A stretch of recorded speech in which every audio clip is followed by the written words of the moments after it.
Meus cumprimentos aos colegas, senhor presidente, aos funcionários da casa e àqueles que nos assistem pela TV Assembleia.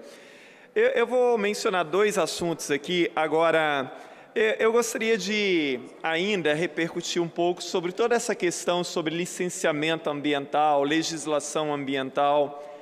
As leis no Brasil, às vezes se diz assim, o Brasil é um país sem leis.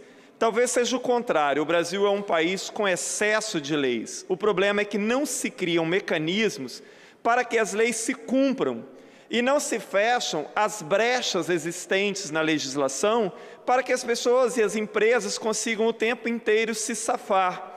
Uma outra questão, eu fico pensando assim, deputado Enivaldo, será que se houvesse hoje um projeto vindo do Executivo para liberar a construção de uma represa de dejetos, de rejeitos, numa área próxima às cabeceiras do Rio Santa Maria ou do Jucu, será que como nós votaríamos aqui na Assembleia? Nós íamos ter o cuidado de lembrar que isso é um risco para as bacias hidrográficas? Ou pensando na questão econômica, enquanto imposto, emprego, isso pudesse gerar, aprovaríamos? Não adianta muito chorar o leite derramado. Nós precisamos, como eu disse antes, aproveitar as oportunidades que temos para impedir que coisas assim ocorram. Eu gostaria de lembrar que agora, por exemplo, nós estamos vendo uma propaganda do governo na televisão falando sobre a questão de recuperar a floresta, de preservar a água e tudo mais. Muito bonita a propaganda, muito bonita a campanha publicitária, mas parece-me paradoxal que há cerca de 2 meses o governo tem enviado para esta casa um projeto que flexibilizava a legislação ambiental, possibilitando a partir de então que apenas projetos para áreas acima de 1.000 hectares precisem de EIA-RIMA.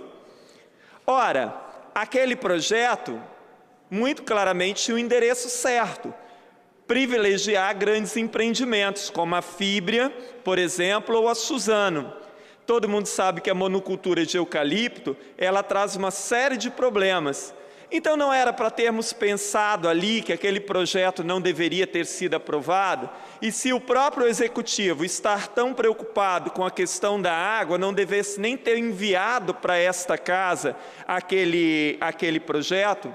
Então nós não podemos ser paradoxais e contraditórios, quer dizer, agora está todo mundo preocupado com o EIA-RIMA, que não foi feito sobre barragem, com a falta de fiscalização, mas quando nós temos a oportunidade de não flexibilizar a legislação, de não contribuir para que danos ambientais futuros se agravem, nós também não o fazemos. Então nós precisamos repensar as nossas próprias atitudes.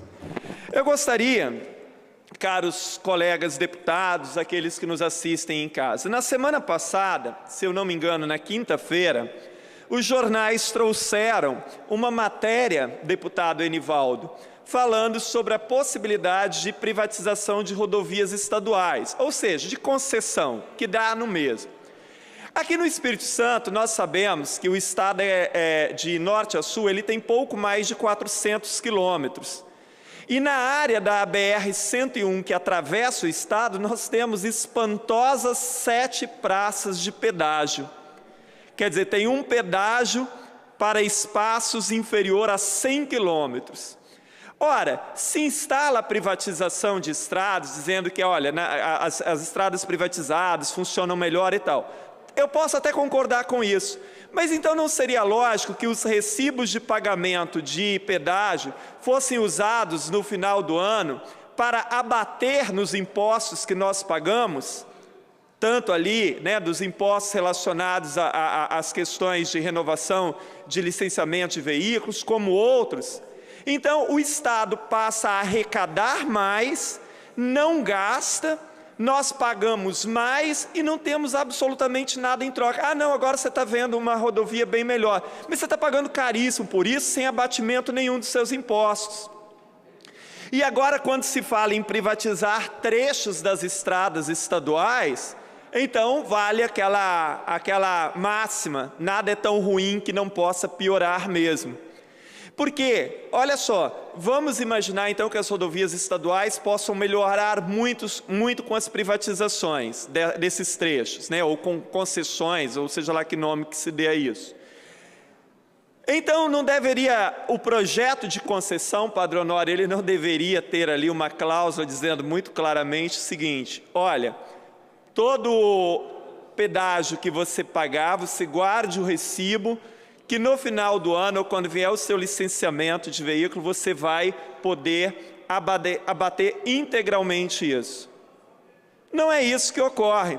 Então, você, mas o Estado precisa aumentar a arrecadação, tem que se livrar de despesa.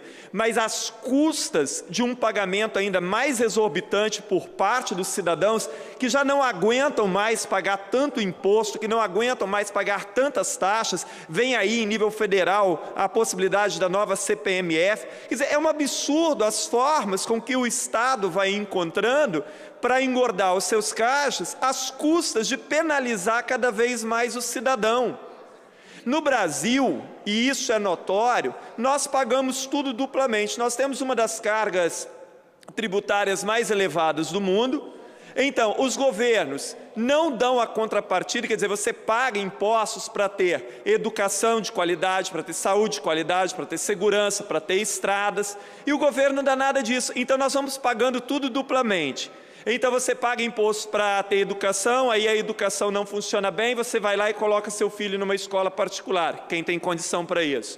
O Estado não lhe dá condição de saúde, você vai lá e faz um plano de saúde, aqueles que têm condição, porque o Estado não lhe dá. E lembrando que hoje os planos de saúde também estão um horror, né? O governo não nos dá segurança, então nós temos que fazer seguro de carro caro, você tem que pagar um condomínio mais caro para manter segurança, para colocar não sei o que ali na rua, um vigia. E assim nós vamos pagando tudo duplamente. Então as estradas você paga já IPVA, você paga não sei mais o que, para ter estradas decentes, o governo não consegue fazer isso, aí ele privatiza, não te dá nenhum desconto nesses impostos e você tem que pagar para pagar nessas estradas. Sem contar o tipo de concessão que normalmente é feito, porque, por exemplo, no caso da BR-101, ela está arrecadando primeiro para depois fazer. Então, imagine se você fosse colocando isso, né, de forma particular, se você abrir um restaurante, então primeiro você cobra pela comida, aí depois que você construiu o restaurante, então as pessoas vão poder usufruir disso. É mais ou menos isso que acontece hoje com a Eco 101 aqui no Espírito Santo. Então, aqui fica o protesto em relação a essa possibilidade de privatizar estradas estaduais, mais uma vez penalizando o consumidor sem que ele ganhe nada em troca. Quer dizer, não é nem ganhar, mas que ele tenha algum tipo de reparação naquilo que ele tem que desembolsar o tempo inteiro. Nós, então, lamentamos essa ideia do governo estadual de tentar privatizar trechos de estradas estaduais, penalizando mais uma vez o consumidor, né, sem que ele tenha nada em troca. Inclusive, deputado Marcelo Santos, não pensaram ainda em privatizar ali em Cariacica, né, uma estrada estadual, por enquanto.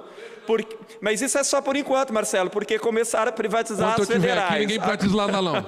Agora as estaduais. Em breve vão ser as estradas vicinais também, porque a privatização das ruas, de certa forma, já existe, né? Porque para você estacionar, você tem que pagar o estacionamento, lá no que se chama de parquímetros, né?